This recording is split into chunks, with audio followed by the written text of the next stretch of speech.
To begin installation, you can prep the hood for both the motor side and the spring side.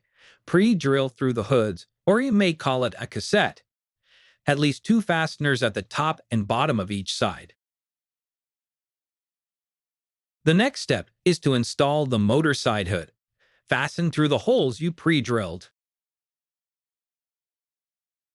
Check level of the floor with as large a level as possible to see if you need to shim.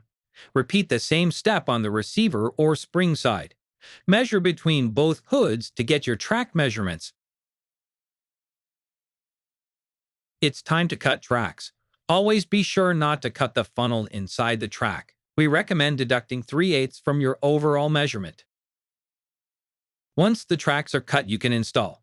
Leave a 1/8 inch gap on both sides to make sure you can snap the hood covers on. Don't tighten the tracks yet. It will make it easier to adjust.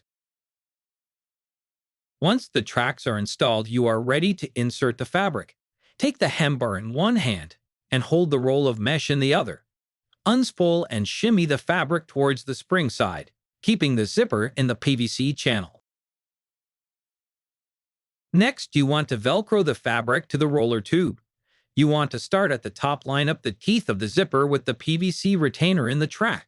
The zipper should stand up and be straight, not folded over. This allows you to know the position of the Velcro where you attach to the tube. Now that the fabric is attached and the tube is seated, you can attach the springs.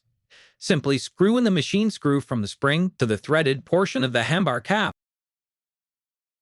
Lastly, snap on the hood covers, and that's a wrap.